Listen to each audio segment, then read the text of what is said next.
Vamos a dar inicio al tema de hoy, que es la parte número 11 de la paz de Dios.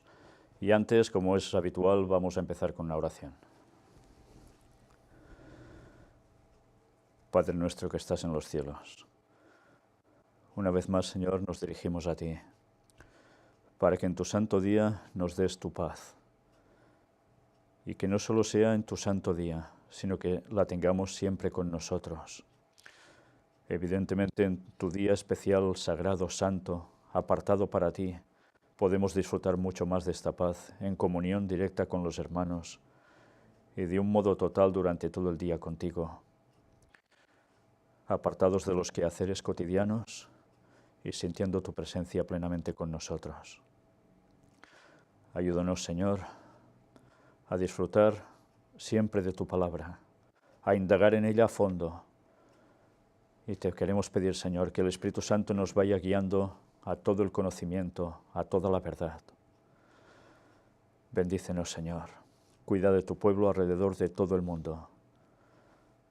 Y ayuda a los que son tuyos y quizás aún no lo saben, a que vengan a ti. Ayúdanos a preparar también un pueblo para tu venida. Y también en nosotros produce los cambios necesarios en nuestras vidas para que nos conformemos a ti en todo. En el nombre de Jesús te lo pedimos todo y por el perdón de todos nuestros pecados. Amén.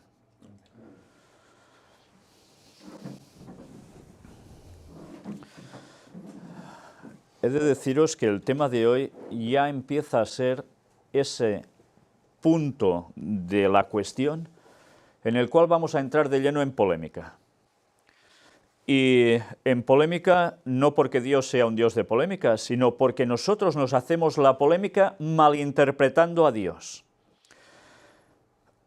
Antes de nada, ya veis en principio dos cosas aquí a mi lado. Una, la imagen de pantalla pequeñita, donde hay el título para hoy, La paz de Dios, parte número 11, es esta, donde se presenta una escena que seguro que todos habéis leído, en la cual se muestra a Jesús con un látigo derribando las mesas de los cambistas en el templo. Y recordemos cómo allí le sale la ira divina. Una ira tal que todos salen corriendo como pueden. ¿Cómo puede ser? ¿Jesús se enfada? ¿Jesús tiene ira? Pero si ese es un concepto humano y detestable. Pues las personas que piensan eso es quizás porque no han indagado un poco más en el amor de Dios, en el verdadero carácter de Dios, y quizás no han visto las primeras partes de este tema, donde tuvimos que ahondar precisamente en la palabra paz, bíblicamente, qué significa, y también, como no, aplicada a Dios. Pero también veis, me aparto un poco, una escena de una película, hemos cogido un fotograma en el cual sucede lo mismo. Pero mirad qué ponemos. Shalom, paz. Y vemos esta escena y decimos, ¿cómo puede ser? ¿Esto es paz? ¿Esto es paz de Dios? Pues hoy deberemos ver algo al respecto. Pero una cosa nos ha quedado clara. Hemos podido comprobar, Biblia en mano, que el Jehová o Yahvé del Antiguo Testamento es el Jesús del Nuevo Testamento. Hoy empezaremos a ver cómo hay personas que tristemente, por desgracia, se confunden en algún tema, y vaya si se confunden, diciendo que el Jehová del Antiguo Testamento no es para nada el Jesús del Nuevo Testamento, que eso es una cosa satánica, es una cosa manipulada. Pero Jesús no era ese Jehová que hacía matar a niños y tantas cosas más. Y deciden, curiosamente, por su cuenta y riesgo, que todo ese Antiguo Testamento está manipulado. Y por tanto, Jesús enseña todo lo contrario. Si te dan una bofetada, pon la otra mejilla, etcétera, etcétera. Por tanto, no puede ser el mismo. Y deciden, por su cuenta y riesgo, una vez más, que todo eso no es cierto. Entonces les queda solo una imagen de Jesús que se registra en los evangelios, de una gran muestra de bondad. ¿Qué hacía Jesús? ¿Lo recordáis? Cuando alguien habla de Jesús, lo primero que le viene a la cabeza, ¿qué es? Grandes enseñanzas de bondad, ¿no? Pero además, ¿qué más? ¿Qué hacía Jesús? Sanaba, hacía milagros en favor de alguien, ¿verdad? O de muchos. Y ese es el concepto que nos ha quedado de Jesús. Para algunos un poco rebelde, dicen, contra los momentos de su época, las circunstancias, quienes mandaban, pero con una bondad increíble. Nadie duda de eso, ¿verdad? Pues hoy vamos a ver algo, que parece ser que la gente, cuando lee el relato de Jesús, son ciegos a unas grandes porciones de esa palabra registrada en los evangelios. Pero ciegos absolutos. Lo peor, que es por voluntad propia. ¿Sabéis? A todas esas personas que dicen, es que el Antiguo Testamento estaba manipulado, les digo claramente desde aquí, por favor, enseñadme entonces la Biblia que debéis tener vosotros, o ese Antiguo Testamento que debéis tener vosotros, que nadie más tiene en el mundo, que resulta que demuestra que todos esos escritos están manipulados. Demostrádmelo, mostradlo públicamente. Si podéis hacer eso, me quito el sombrero ante vosotros y digo, señores, tenéis toda la razón del mundo. Pero como no lo podréis hacer, porque os vais a basar solo en vuestras puras especulaciones, tenéis un grave problema. Porque si una cosa no la podéis demostrar, ¿será que no es verdad? ¿Cómo puede ser que algunos de vosotros digáis esto?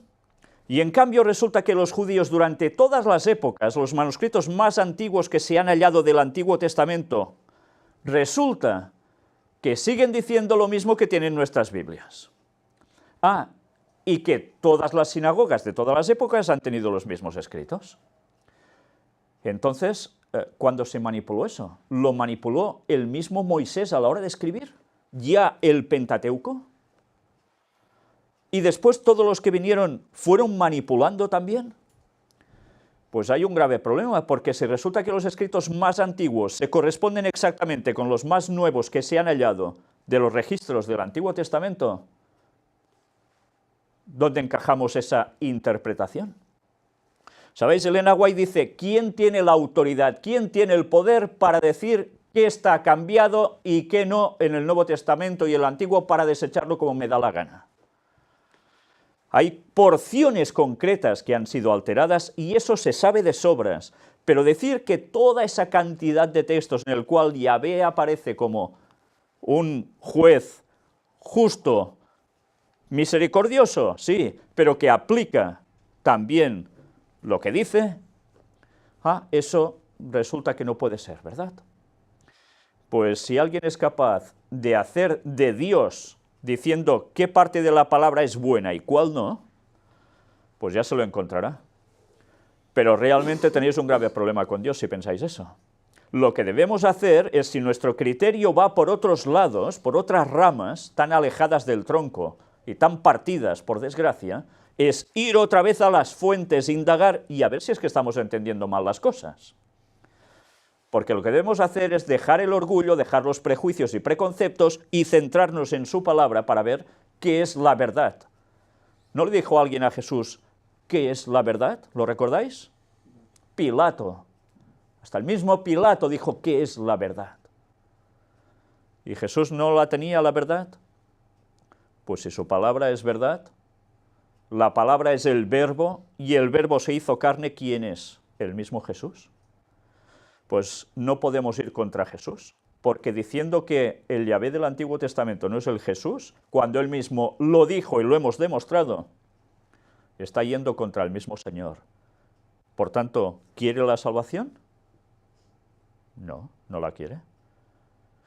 Bueno, pues quiero recordaros algo. Malaquías capítulo 3, versículo 6. No aparece en vuestras pantallas. Por tanto, si queréis, abrid vuestras Biblias y vamos a buscar este texto. Malaquías, el último libro del Antiguo Testamento, precisamente. 400 años antes de Cristo. Y aparece en el capítulo 3, versículo 6, lo siguiente. Porque yo, Jehová, no cambio. Por esto, hijos de Jacob, no habéis sido consumidos. Ahora, sabiendo que el Jehová es el Jesús del Nuevo Testamento, pongamos cambiando un nombre por otro, que en el fondo es el mismo, pero para que lo tengamos claro, porque yo, Jesús, no cambio. ¿Verdad que sería esta también una traducción acertada? Por supuesto. Por esto, hijos de Jacob, no habéis sido consumidos. Porque Él no cambia, porque ha hecho un trato, porque da la salvación, y tiene misericordia y aguanta y aguanta. ¿Y por qué aguantaba tanto Jehová? ¿Por qué aguantaba tanto a su pueblo si eran rebeldes continuamente? Pues porque de allí debía aparecer alguien, ¿no?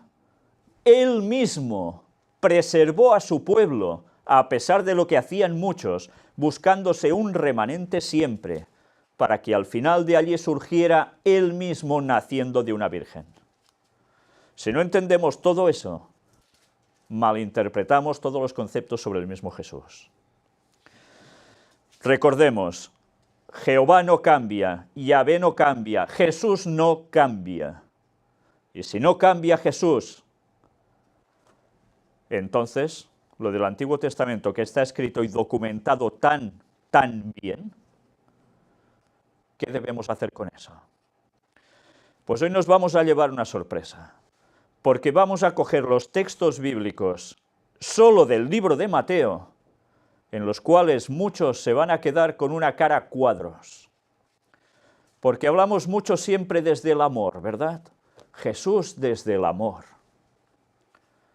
Y a veces ignoramos o queremos ignorar que el amor también es misericordia, sí, pero también es justicia.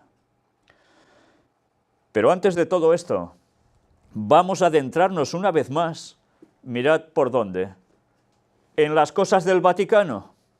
Sí, diréis, ¿qué tiene que ver? Pues lo de siempre, porque es una tras otra en las cuales la paz está siendo divulgada por ellos bajo sus conceptos, y vais a ver qué conceptos vamos a ver hoy, tan impresionantes. En esta noticia del día 7 de febrero de este año 2016 decía, el Papa en el Ángelus, ¿sabemos fiarnos de la palabra del Señor? Bueno, pues va diciendo, el Santo Padre pide oraciones y solidaridad con Siria. Con ocasión de la jornada de oración y reflexión como la trata de personas, pide vencer este crimen e intolerable vergüenza. Qué palabras tan bellas, ¿eh? Tan justas, tan solidarias. Pues mirad qué aparece aquí. Paz, para variar. ¿Por qué? Porque esperan un futuro de reconciliación y paz en ese país golpeado. ¿Y a quién buscan para que les dé esa paz? Rezamos a la Virgen por la amada Siria. O sea, no rezan ni a Dios, a la Virgen. Pero ya veis el concepto de paz que están buscando en esa zona, al menos es lo que aparentan, ¿eh? Segundo artículo, el Papa recuerda la importancia de construir puentes, y él es el pontífice máximo, ya lo sabéis. Al menos es el título que se apodó, que ya tenía el César. ¿Y quién es el pontífice máximo en verdad? ¿El que une el cielo con la tierra? ¿No es Jesús? Ah, resulta que es él. O cualquier otro papa anterior, o el papa que venga. En un coloquio con el Corriere della Sera, el Papa comenta algunos temas de actualidad como su encuentro con Kirill, la inmigración en Europa y las consecuencias de la primavera árabe. ¿Y qué va apareciendo aquí? Mirad este recuadro. Antes, por supuesto, los puentes duran y ayudan a la paz. ¿Es verdad? Un puente ayuda a la paz porque lo cruzas de un lado al otro. Vale, los muros no. ¿Qué está diciendo? Que van a caer muros, ¿eh? ¿Qué muro hay aún ahora? Todos recordamos que cayó un muro, ¿verdad? El muro de Berlín, cuando parecía imposible. De repente, ¡patam!, se desploma el muro, se lo cargan. ¿Por qué? Porque un papa llamado Juan Pablo II había negociado con Ronald Reagan y ¿qué habían conseguido a través de trabajar durante años? Hacer sucumbir el comunismo en las repúblicas soviéticas. Y cuando se decía, uy, faltan muchos años para que eso pueda llegar a acontecer, resulta que 15 días después de anunciarse esto públicamente en alguna opinión, se derrumba el muro. ¿Pero qué muro hay ahora en la actualidad? Un muro ¿entre quién? No hablo literalmente como era el muro de Berlín, y el Papa vais a ver que hace mención de ello. Iglesia ortodoxa, Iglesia católica, separados desde 1054. Es un muro, ¿verdad? Pues eso hay que derribarlo. Y ya está a punto, ¿eh? Mirad qué dice el recuadro marcado en rojo. Por otro lado, el pontífice aseguró que no podemos decir que estamos rodeados de un mundo en paz. Hacia donde nos giremos hay conflictos. Yo he hablado de la Tercera Guerra Mundial por partes. ¿Lo recordáis, eh? En realidad no es por partes, es una guerra. Por tanto, ¿qué está diciendo? Que estamos ya en Tercera Guerra Mundial. ¿Por fases? Sí, es por fases, pero es una guerra mundial. Y eso aún hay personas que no lo han entendido. Lo que nos decían los textos bíblicos de Daniel 11, versículos del 40 en adelante, esa Tercera Guerra Mundial, que hemos presentado desde hace años, antes de que sucediera, es lo que está aconteciendo y es la Tercera Guerra Mundial. Y el Papa mismo lo está diciendo. Y preguntó, ¿cómo se hacen las guerras? A lo que respondió, actuando sobre la economía con el tráfico de armas y haciendo la guerra contra nuestra casa común, que es la naturaleza. ¿A qué os recuerda esto? La encíclica Laudato Si una vez más. Los traficantes están haciendo mucho dinero comprando armas de un país que se las da para golpear a otro, su enemigo, y se sabe cuáles son. Bien, es la denuncia que él hace públicamente de todo esto, ¿eh? No dice cómo ellos se mueven por detrás de todo ese panorama, evidentemente, pero ya veis sus mensajes, ¿eh? Sigamos avanzando. Otro más. El Papa desea ir a México como misionero de la misericordia y de la paz. Unos días antes de emprender su viaje, el Santo Padre envía un videomensaje al pueblo mexicano. Y evidentemente, ¿qué dice? Deseo ir como misionero de la misericordia y de la paz, encontrarme con ustedes para confesar juntos nuestra fe en Dios y compartir una verdad fundamental en nuestras vidas. ¿De verdad creéis que va a compartir una verdad fundamental en sus vidas? Cuando ya de inicio se dirige a lo que busca, que es su objetivo allí, aparentemente ante todos los mexicanos y el resto del mundo, hacia la Virgen Guadalupe. Y esa verdad, dice él, es que Dios nos quiere mucho, que nos ama con un amor infinito más allá de nuestros méritos. Y por eso se va a la Virgen de Guadalupe. Otro artículo más. El Papa recibe al rector de la UCV tras la firma de un convenio con escolas ocurrentes. La Universidad Española y la Fundación desarrollará proyectos para fomentar la educación para la paz, la inclusión, la integración social y la formación en valores. Una vez más, educación para la paz. Era de esperar. Por todos lados lo están trabajando. El Papa recibe al primer ministro de Irak. En el encuentro han hablado de las minorías perseguidas y la situación humanitaria. Mirad que están haciendo mucho hincapié en todo esto, ¿eh? El papel del diálogo interreligioso y la responsabilidad de las comunidades religiosas en la promoción de la tolerancia y ¿qué? Y la paz. Por tanto, ¿por qué van a conseguir esa paz de ese milenio tan largamente esperado al final? Porque van a tener paz momentánea durante un tiempo, a través del diálogo interreligioso. ¿Y qué va a producir este diálogo interreligioso que están trabajando desde hace ya tiempo y ahora más que nunca? El ecumenismo. Con eso conseguirán su objetivo. Una falsa paz, aparentemente paz, pero que va a estar basada no en la verdad, sino en la mentira satánica. Y es lo que va a dar pie a que cuando aparezca el mismo Satanás haciéndose pasar por Cristo, todo el terreno lo tenga preparado de lleno para que eso se instaure durante, ellos creerán, 1000 años, el milenio. Vaya sorpresitas se van a llevar. Y ahora diréis, ¿y esto qué tiene que ver? Descubren en Israel antiguas inscripciones en la lengua de Jesucristo. Ya sabéis, el arameo. Los 3 epitafios de 1700 años de antigüedad fueron descubiertos por la Autoridad de Antigüedades de Israel en un cementerio que remonta a Séforis, antigua ciudad de Galilea. Por tanto, en el epitafio, en la lápida, si vais al Museu dels Jueus, el Museo de los Judíos en Girona, precisamente vais a ver bastantes lápidas que fueron halladas en la montaña de Montjuïc, que ya significa monte judío, y hay muchas inscripciones. Pues mirad un detalle a tener en cuenta. ¿Qué aparece en esas lápidas? Ambas inscripciones terminan con la bendición en hebreo, Shalom, paz. Y dices, es curioso. Su concepto era que en la tumba, ¿qué iban a encontrar? Paz. Y quizás,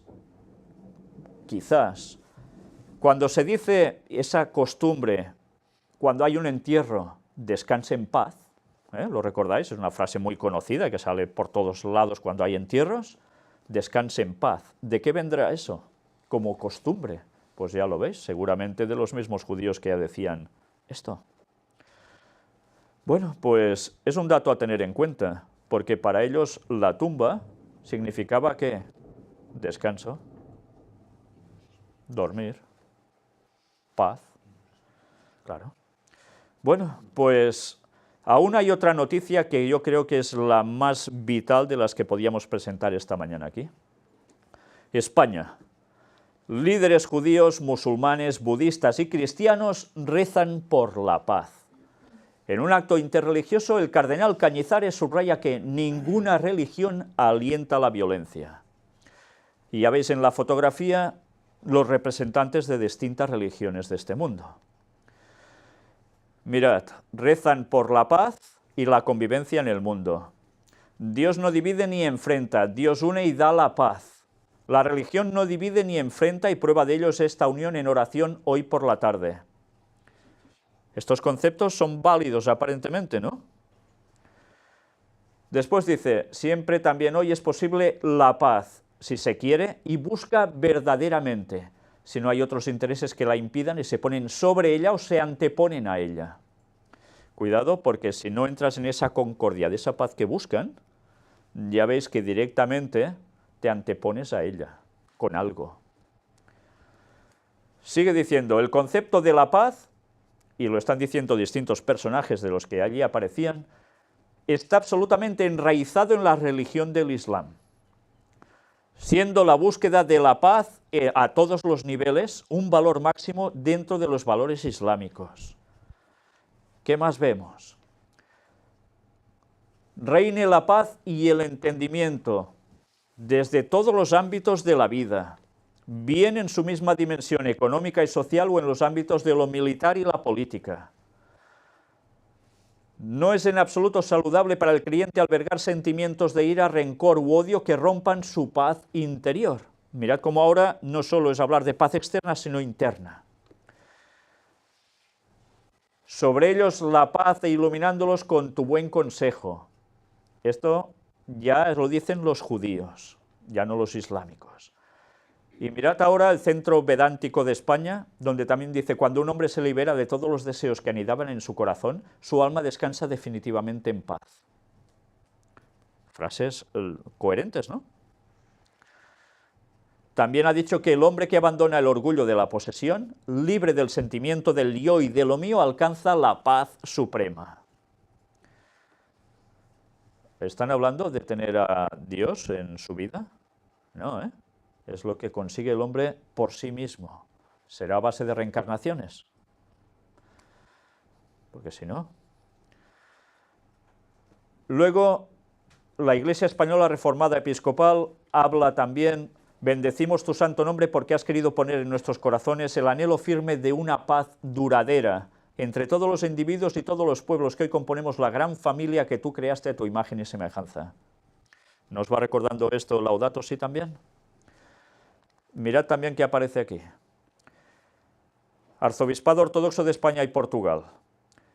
Señor Dios nuestro, escuchar nuestra súplica, ya que llanto con derrame de lágrimas, desolación y profunda angustia vivimos por los que sufren las consecuencias de las guerras y la falta de la paz. ¿Os dais cuenta que ya es a nivel mundial que todos anhelan esa paz? Pues atención a lo que ahora ya vamos a leer. La séptima y última intervención ha sido la del arzobispo de Valencia, quien ha leído la oración de San Francisco y ha rezado el Padre Nuestro. Durante su intervención final en el acto de oración por la paz, el purpurado ha subrayado que las religiones, las iglesias por su parte, no tienen divisiones militares ni armas, pero tienen un arma que es más poderosa que todos los sofisticados armamentos destructores de nuestros días. Tienen la oración por la paz que la traerá a la tierra, si de verdad oramos y lo hacemos con verdadera confianza y constancia. Por tanto, si todos nos ponemos a orar con constancia por la paz vendrá al mundo. Vendrá al mundo la paz. ¿Quién va a ser el que vendrá a traer esa paz en concreto? El mismo Satanás haciéndose pasar por Jesús. Por tanto, ecumenismo, ¿para qué? Para que todos caigan en la trampa de Satanás pasándose por Cristo. Todo el mundo va a caer. Por tanto, ¿tú qué tienes que hacer? Para estar bien con todos esos conceptos, tienes que orar por la paz con ellos. Si no, es que ya no quieres la paz. Tú ya empiezas a ser algo subversivo. Mirad cómo continúa. La oración, resistente como el acero cuando se templa bien al fuego del sacrificio y del perdón, hecha con fe y absoluta confianza y con todo el corazón, es la sola arma eficaz para penetrar hasta el corazón, que es donde nacen los sentimientos y las pasiones de los hombres. Eficaz para acabar con la guerra, para que se implante la paz y se destierre de manera definitiva la violencia, el odio, la injusticia, añadido. El cardenal Cañizares ha destacado que para alcanzar la paz, además, se debe educar para la paz.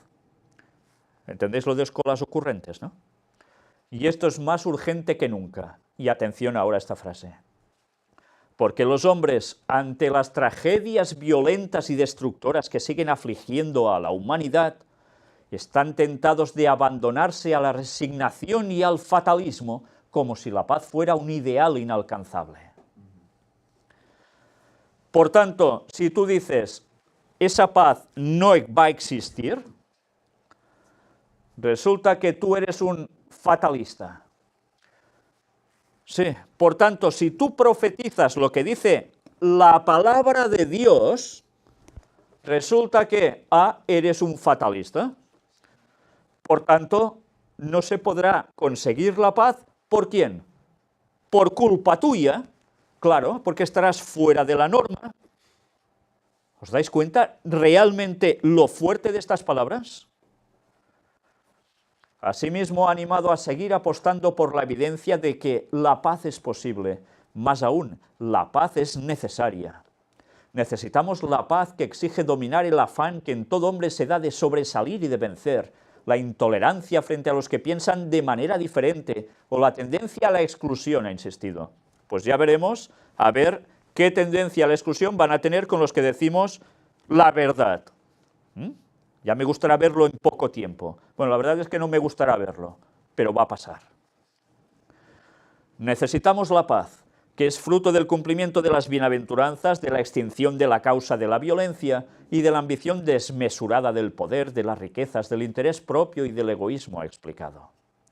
Es curioso, ¿por qué no se aplican estas palabras al propio Vaticano desde su creación? Curioso. Necesitamos la paz que antepone a otras cosas la mansedumbre, que ofrece a los demás el poder y la supremacía, que no el vasallaje, ni la rendición a la injusticia ni a la iniquidad, y que exige hacer gestos valientes de desarme, de diálogo auténtico, de afabilidad firme, advertido. ¿Os dais cuenta? El mensaje por delante, qué bien quedan, ¿eh? Mientras por detrás... Y atención ahora a esto. Por último, el arzobispo de Valencia ha afirmado que la paz exige humildad, también social, para aceptar cualquier iniciativa que venga a solucionar o a perfeccionar la vida social, y se ha de construir sobre los 4 pilares de la verdad, la justicia, el amor y la libertad. Mirad cómo ellos tienen claro que hay 4 pilares que son la verdad, la justicia, el amor y la libertad. Justicia. Para que haya paz debe haber justicia, ¿no? Claro, es que es lógico, porque Dios dio su ley para que hubiese paz, pero tiene que haber una justicia. Si no se cumple, evidentemente, se tiene que aplicar. Pero resulta que nos habla de una cuestión social. Y ante todas esas iniciativas sociales que se hagan para perfeccionar la vida a nivel social, tú debes estar de acuerdo. Porque si no estás de acuerdo en esas posturas de todos juntitos, en la mentira, ¿qué vas a conseguir? Pues generar que la vida social no se perfeccione. Por tanto, ¿tú qué vas a ser? ¿Una solución o un problema para ellos? A ellos les importa un bledo tu verdad, la verdad de Dios. Quieren la suya. Y por tanto ya sabéis lo que va a pasar, ¿no? El acto ha finalizado con la interpretación del himno de la alegría a cargo de los 2 músicos que han amenizado cada una de las intervenciones y un aplauso por parte del público asistente. ¿Os dais cuenta cuánta gente se está tragando el anzuelo del ecumenismo bajo toda esta situación mundial de angustia que todos estamos viviendo por las guerras, por las cuestiones sociales y tantas cosas más? Como siempre, primero se prepara todo un panorama tremendo para que luego se dé una solución y la gente que haga, aceptarla. ¿Creéis que la gente va a querer indagar mucho más? A la gente la apariencia ya les irá bien. Aún hay otra noticia. Francisco envía un mensaje al rey Felipe VI, el de España, durante su viaje a México. Al sobrevolar el espacio aéreo español, el Papa ha augurado a toda la nación bendiciones de paz y alegría. Pues cuidado, porque si el Papa augura esto sobre España, ¿vale? Ya me entendéis. Bueno, pues sí, bendiciones de paz y de alegría. Y después dice, envío saludos cordiales a su majestad y a la familia real mientras sobrevuelo España en mi camino a México. Por cierto, pasó justo a las 11.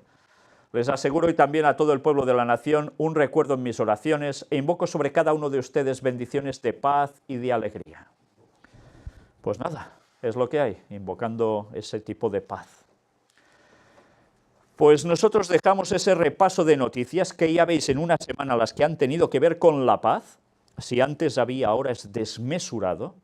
Curioso cómo coincide con lo que estamos presentando. Y ahora vamos a adentrarnos en lo que os decía a un principio de este tema. ¿Perdón? Vale, gracias. Un texto clave para entender a Jehová, a Jesús. ¿Vamos a verlo?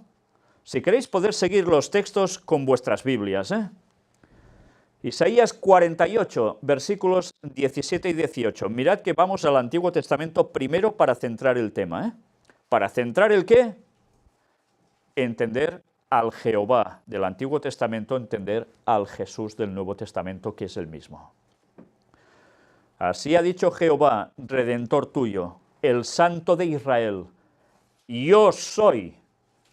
¿Lo recordáis, no? Yo soy Jehová Dios tuyo, que te enseña provechosamente, que te encamina por el camino que debes seguir.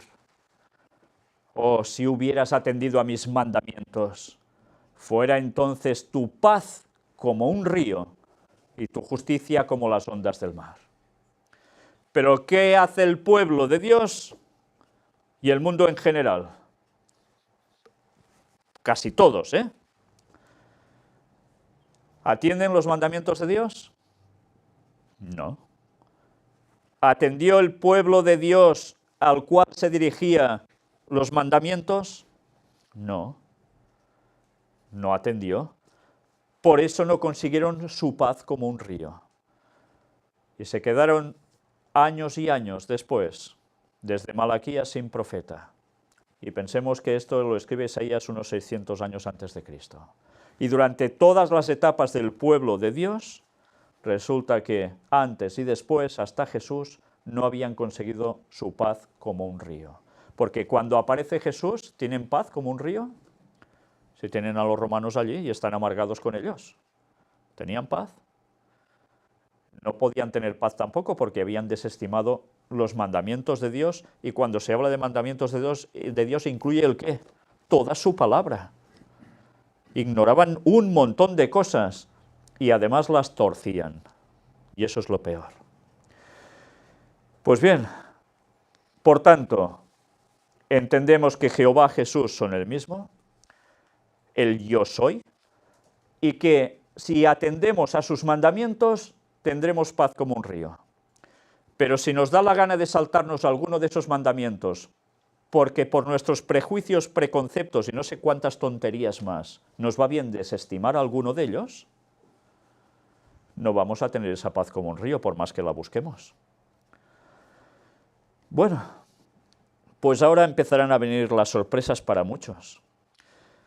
Palabras de Juan el Bautista.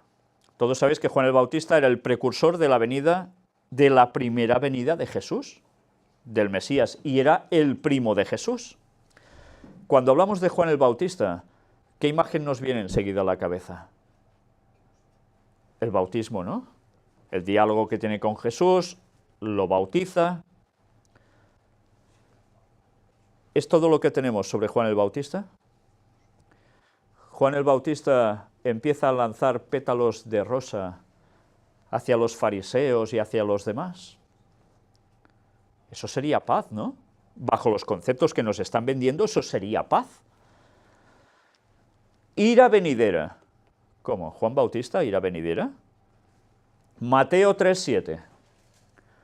Al ver él que muchos de los fariseos y de los saduceos venían a su bautismo, les decía: generación de víboras, ¿quién os enseñó a huir de la ira venidera?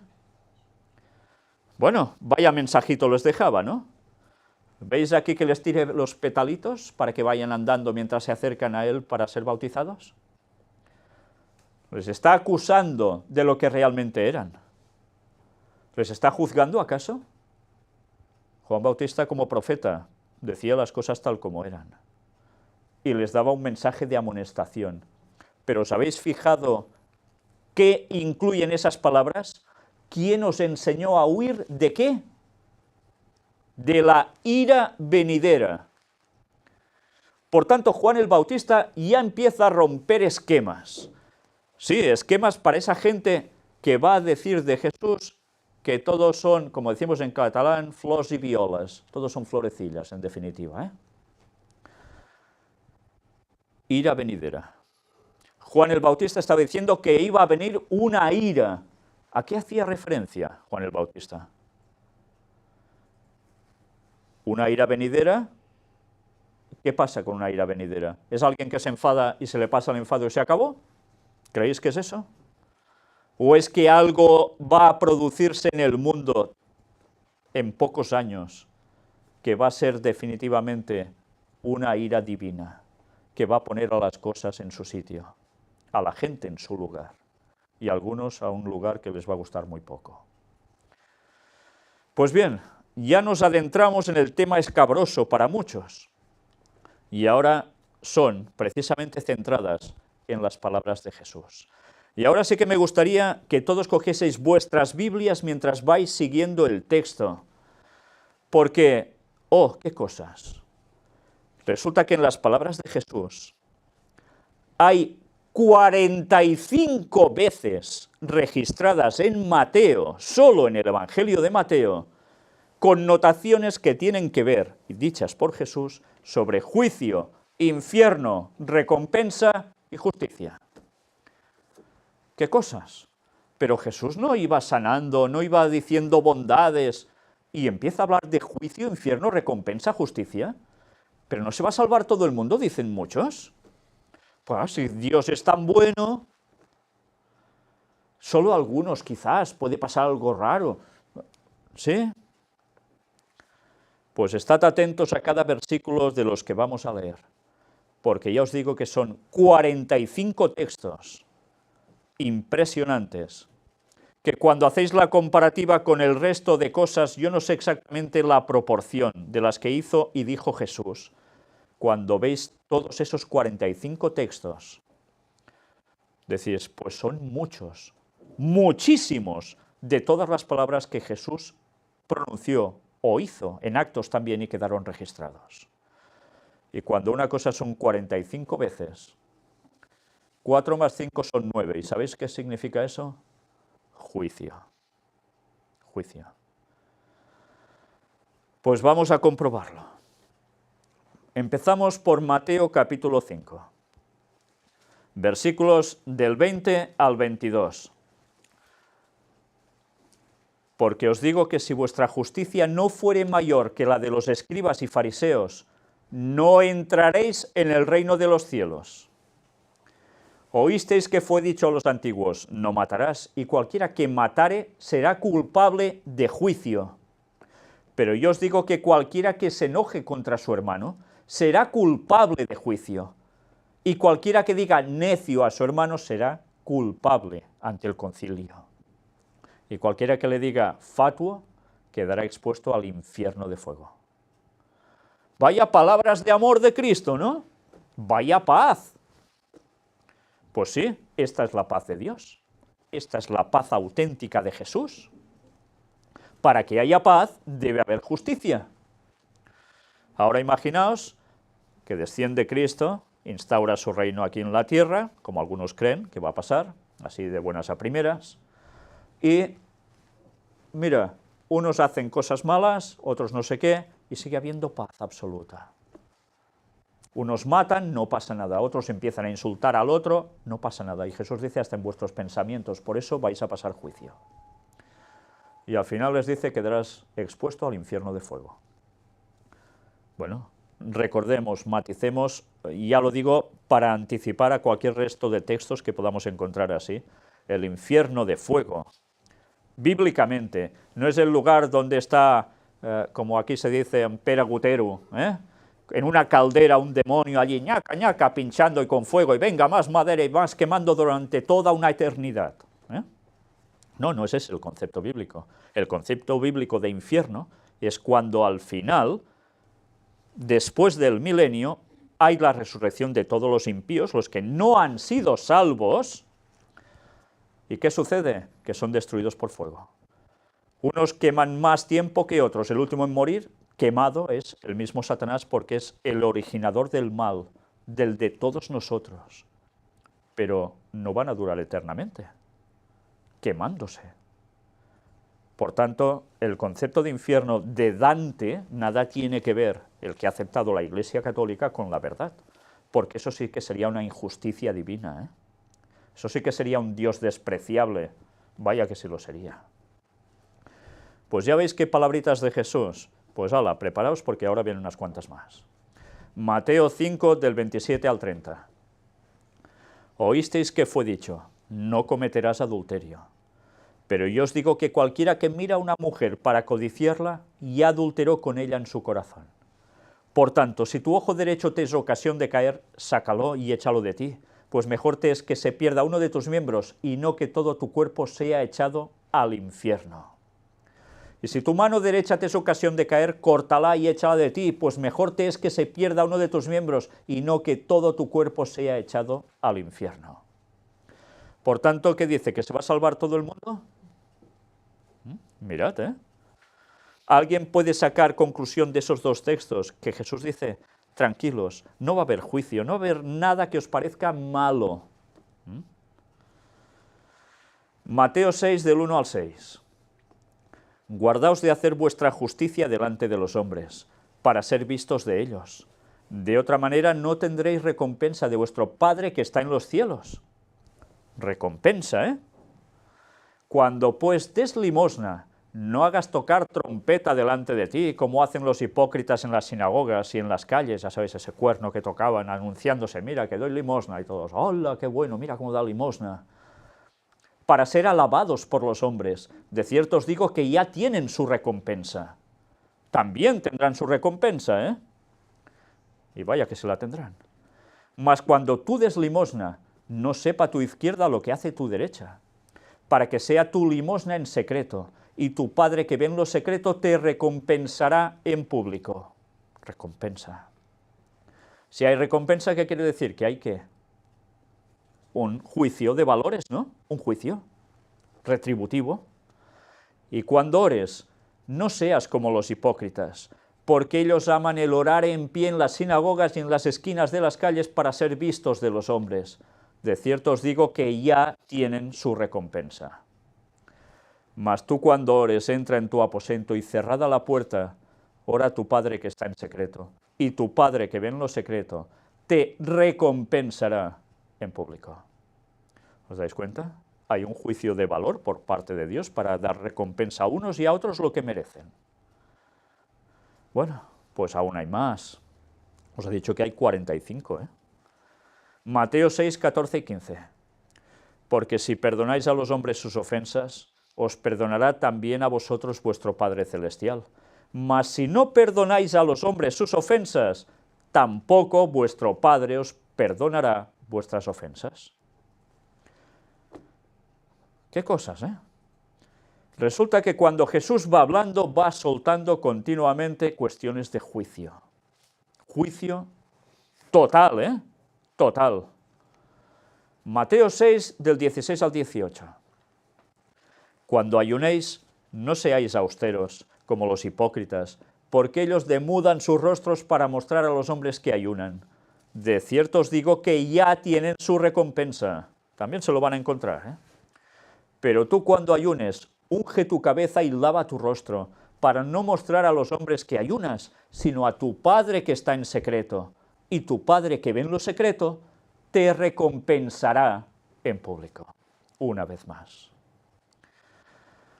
Mateo 7, versículos 1 y 2.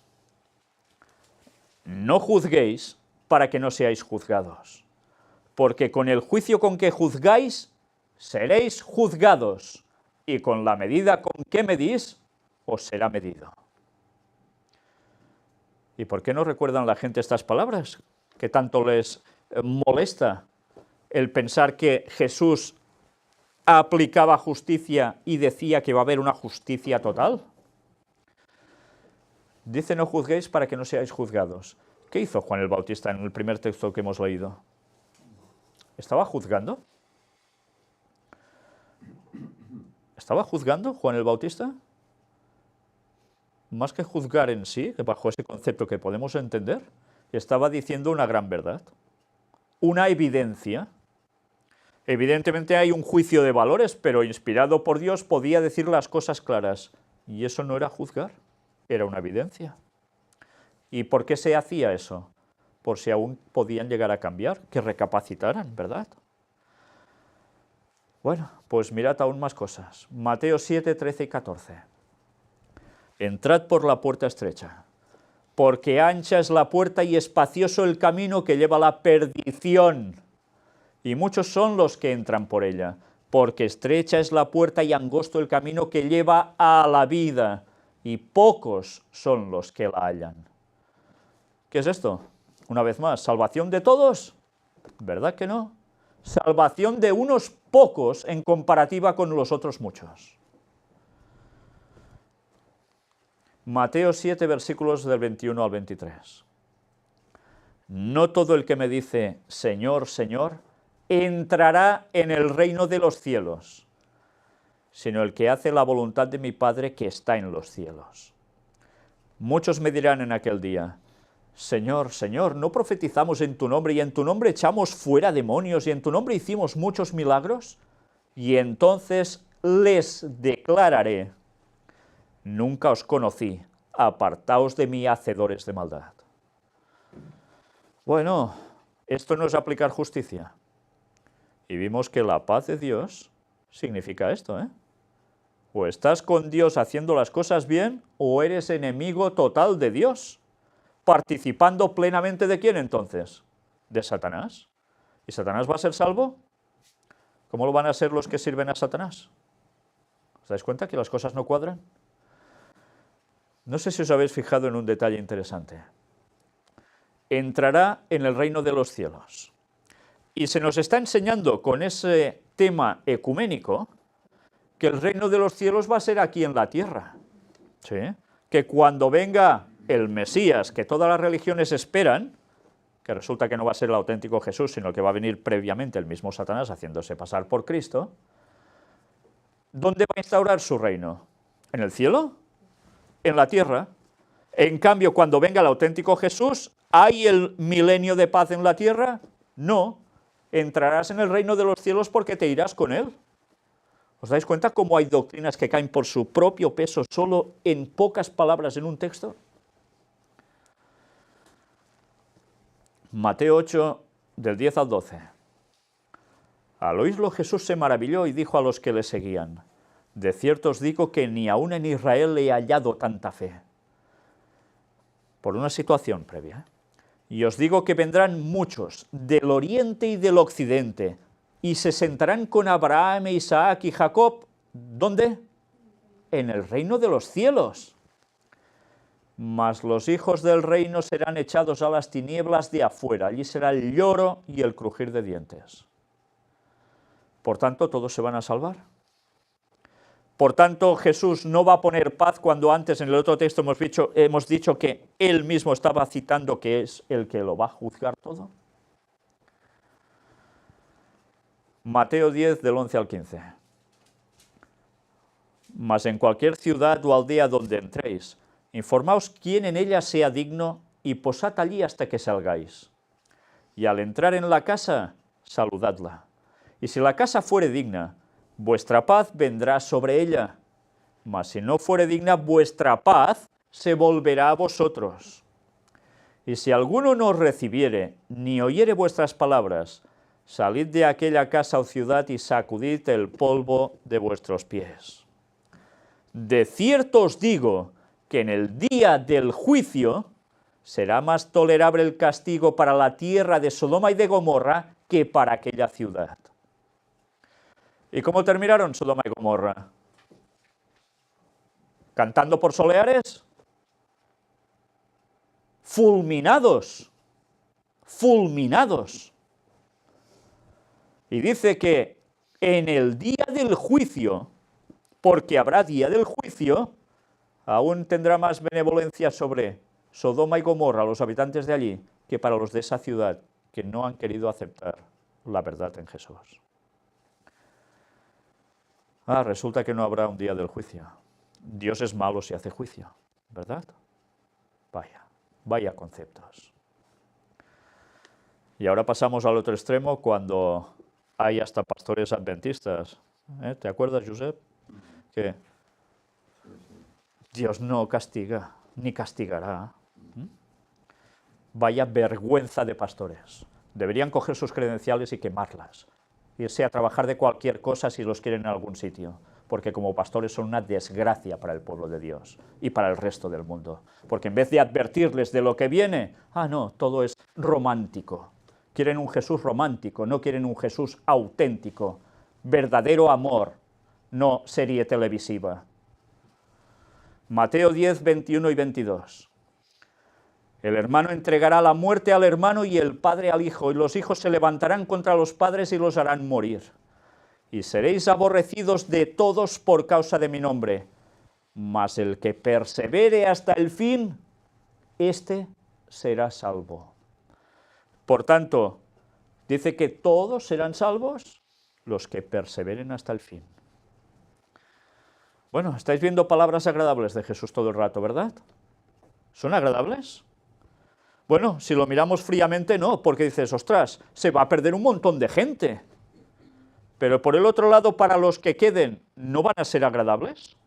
Claro, ¿por qué? Porque tendrán la auténtica paz de Dios. Nadie los va a perturbar. No habrá guerras, no habrá tonterías, malas palabras, irán a por ti. Todo será paz. Incluso dentro no tendrás amarguras de nada. ¿Por qué? Porque mi paz os dejo, mi paz os doy. Yo no os la doy como el mundo la da, dice Jesús, ¿no? Por tanto, ¿qué tendrás? A Cristo en ti. Tendrás ¿el qué? El Espíritu Santo. ¿Y estarás en armonía con quién? Con Dios. Mateo 10, 28. Y no temáis a los que matan el cuerpo, mas el alma no pueden matar. Temed más bien a aquel que puede destruir el alma y el cuerpo en el infierno. Una vez más, ¿de qué habla?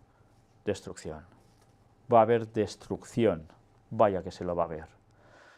¿Pueden matar nuestro cuerpo? Sí, pero ¿podrán matar cuando después hayamos resucitado? ¿Podrán matar ese ser que seremos nosotros mismos transformados? No. Pueden matar el cuerpo, pero Dios se guarda lo nuestro, nuestro aliento de vida, todo lo que hemos sido también. Y cuando nos regenere, nos reconstruya, transformados, nos lo va a poner todo otra vez y eso no lo podrá matar nadie ya. En cambio, los demás ya sabemos cómo van a terminar. ¿Queréis continuar un poquito más o lo dejamos ya aquí y continuamos por la tarde? Hacemos unas pocas más y vamos a continuar después por la tarde este tema. Mateo 10, del 32 al 33 nos dice: a cualquiera pues que me confiese delante de los hombres, yo también le confesaré delante de mi Padre que está en los cielos. Y a cualquiera que me niegue delante de los hombres, yo también le negaré delante de mi Padre que está en los cielos. ¿Qué es eso? ¿No es emitir un juicio también? ¿Y qué quiere decir? Negar. ¿Qué quiere decir negar en este caso a Dios delante de los hombres, a Jesús delante de los hombres? Negar a Jesús no quiere decir, no creo que exista y ya está, sino que es negar su palabra que es verdad, y eso incluye su ley, eso incluye su carácter, y cuando hablamos de su carácter incluye su auténtica paz, no los conceptos que nos están vendiendo, ¿eh? Pues ya lo sabéis, ¿qué se van a encontrar? Estas personas que están hablando tanto de paz, que se llenan la boca de paz, pero que nada tiene que ver con la auténtica paz de Dios. Mateo 10, 37 al 39. El que ama padre o madre más que a mí, no es digno de mí. El que ama a hijo o hija más que a mí, no es digno de mí. Y el que no toma su cruz y sigue en pos de mí, no es digno de mí. El que halla su vida, la perderá. Y el que pierde su vida por causa de mí, la hallará. ¿Está hablando de qué tipo de vida? ¿La vida en esta tierra y ya está? ¿Solo? Habla de después, cuando dé su recompensa definitiva en el día del juicio. Pero ¿os habéis dado cuenta de lo que dice Jesús aquí? El que ama más a cualquier otro de la familia y por él o ella no sigue a Jesús plenamente, ¿qué va a conseguir? Sí, pasará unos años aquí, pero ¿después qué? Va a perder la eternidad. Por amor a tal persona, para no tener problemas, yo no me convierto. ¿Y después qué? Estás negando a Cristo. ¿Estás negando a Cristo? Como consecuencia, ¿qué vas a conseguir? ¿La vida eterna o la perdición eterna? Mateo 11, 6. Y bienaventurado es el que no halle tropiezo en mí. Claro, porque si hallas tropiezo en Cristo, ¿qué sucede? Ya estás, ¿eh? Estás listo. Listo y no para bien, precisamente. Pero es que, claro, una vez más, cuando hablamos de Jesús solo buscamos esos textos que todo parece tanta bondad, ¿eh? Y lo otro, que es justicia, de lo que no se quiere tratar porque se elude tantas veces, ¿qué? Esos son los que hallan tropiezo en él. Porque leen estos textos y les molestan, tropiezan con ellos. Claro, no se adaptan al camino, no. Dicen, este camino no va conmigo, es angosto. ¿Y qué hacen? Me voy por la puerta ancha, que hay un pedazo camino aquí que entra un trolebús, claro. Y al final resulta que ese camino se corta de cuajo y te vas a Dios muy buenas. Mateo 11, del 20 al 24. Entonces comenzó a reconvenir a las ciudades en las cuales había hecho muchos de sus milagros, porque no se habían arrepentido, diciendo, ¿os dais cuenta? Había hecho muchos milagros, y cuando hace milagros, además, ¿qué hace Jesús? Enseña, ¿no? Dice las verdades para que las sigan, para que lo sigan a él, pero hace milagros porque no se habían arrepentido. O sea, les hace los milagros y tampoco muchos se arrepienten, ¿eh? No creáis que todos ya empezaron a creer porque sí. ¿Y qué dice en consecuencia Jesús? ¡Ay de ti, Corazín! ¡Ay de ti, Betsaida!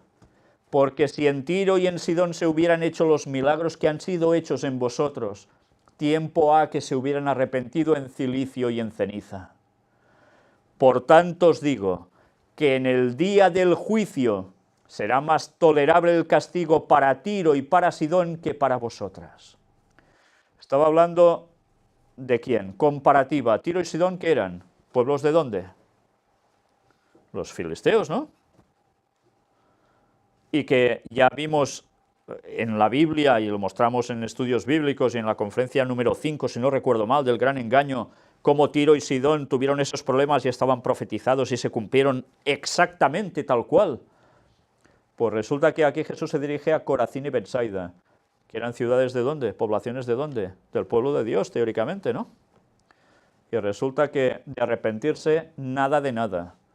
Y les dice, pues en el día del juicio va a ser peor el castigo para vosotros, o para vosotras, hablando de ciudades, que para las otras, de Tiro y Sidón, que no eran mi pueblo. ¿Y eso qué quiere decir? Que si eres pueblo de Dios, teóricamente tienes más luz, ¿no? Tienes más conocimiento, por tanto que tienes más que responsabilidad. Y si no haces caso, ¿qué se te va a exigir más o menos? ¿Recordáis las parábolas de los talentos y demás, no? Y mirad qué dice ahora. Y tú, Capernaum, que eres levantada hasta el cielo, hasta el Hades serás abatida. Hades, sepulcro, lugar de muertos, cementerio, para que me entendáis. Porque si en Sodoma se hubieran hecho los milagros que han sido hechos en ti, habría permanecido hasta el día de hoy. Imaginaos. Por tanto os digo que en el día del juicio será más tolerable el castigo para la tierra de Sodoma que para ti. Palabras duras, ¿no? ¿Palabras injustas acaso? ¿Quién duda de que Jesús sea justo? Mateo 12, del 15 al 21. Sabiendo esto, Jesús se apartó de allí y le siguió mucha gente y sanaba a todos.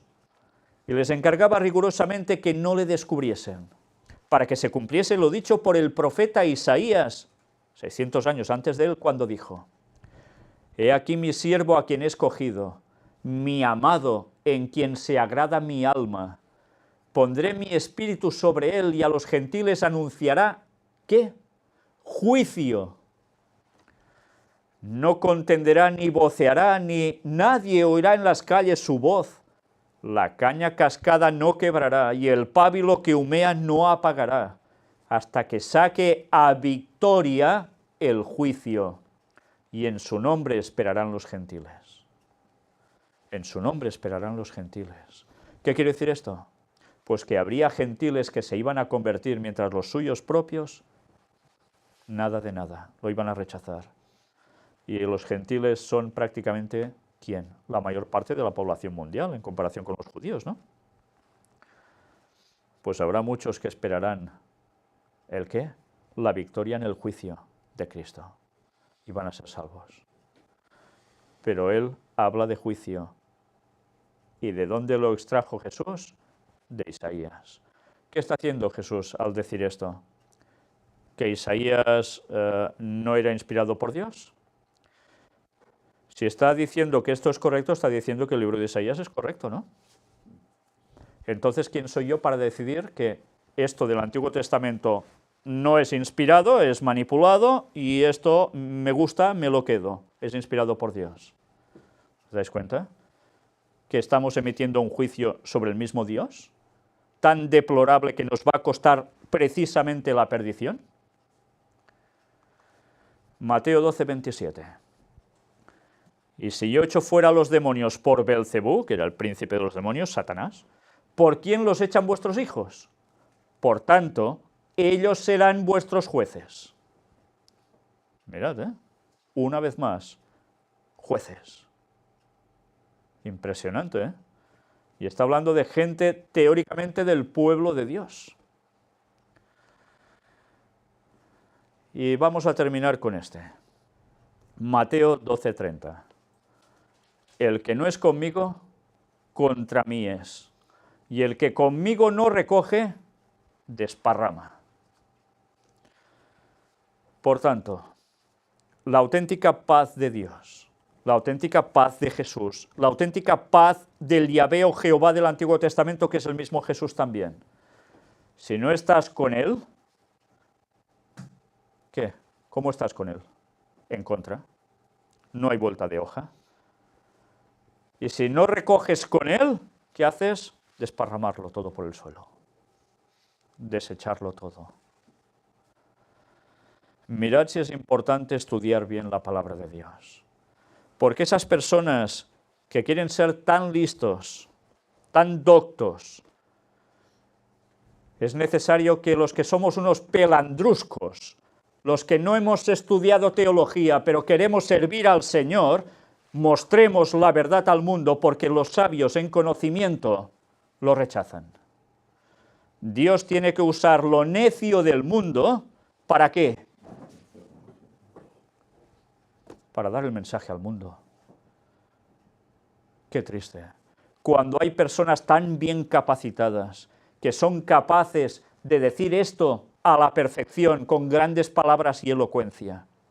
¿Por qué no se habla en las iglesias de todo esto? Con fuerza, diciendo las cosas claras y haciendo entender o mostrando como mínimo cuál es la verdad de Jesús en la Biblia, tanto en el Antiguo como en el Nuevo Testamento. ¿Sabéis qué labor nos toca tener por delante aún? Nuestra confrontación no es solo anunciando las cosas con la gente de fuera, porque allí vas a decir las cosas y ya sabremos que habrá oposición muchas veces, pero aún va a haber muchos que van a reaccionar. La confrontación la vamos a tener sobre todo con la gente de iglesia, tan convencidos de estar en la verdad, conocerlo todo y ser salvos ya solo por creer en Jesús, desechando sus mandamientos, o diciendo, bueno, no me preocupo por eso porque como Dios es bueno me va a salvar. Jesús ya clavó los mandamientos en la cruz. Y otros que no, que creen que los mandamientos sí, aún están en vigencia, pero bueno, si no voy bien del todo, Él ya ve que yo quiero seguirlo y ya está. Y no se esfuerzan de verdad a ponerse en sintonía con Dios. Y si no te pones en sintonía con Él, contra Él eres.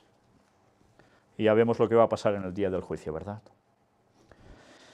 Pues bien, esta tarde vamos a tener la continuación de este tema, repasando el resto de textos del libro de Mateo con palabras de Jesús, que nos van a seguir dando crédito a lo que estamos diciendo y que la gente debe conocer. Y recordemos que después de analizar las palabras de Jesús, nos tocará analizar las palabras de los apóstoles. Los que escribieron las cartas en el Nuevo Testamento, ¿estaban en conformidad con lo que decía Jesús? ¿O ellos, como eran tan buenos cristianos, resulta que superaron en bondad a Jesús y contradijeron ese mensaje de Él? Pues deberemos buscar eso, ¿eh? Y una vez más digo a los que creen que pueden decir esto sí, esto no, en la palabra de Dios, en el Antiguo Testamento, que se lo hagan mirar. Porque como no aplasten su orgullo, se van a encontrar con el día del juicio desechados por Dios, aunque digan estar creyendo en Jesús. Y eso es muy triste. ¿Queréis vuestra salvación o vuestra perdición? Vosotros decidís. Pero nos gustaría que estuviésemos todos en la vida eterna, ¿verdad? Que el Señor nos ayude a ello. Vamos a terminar con una oración.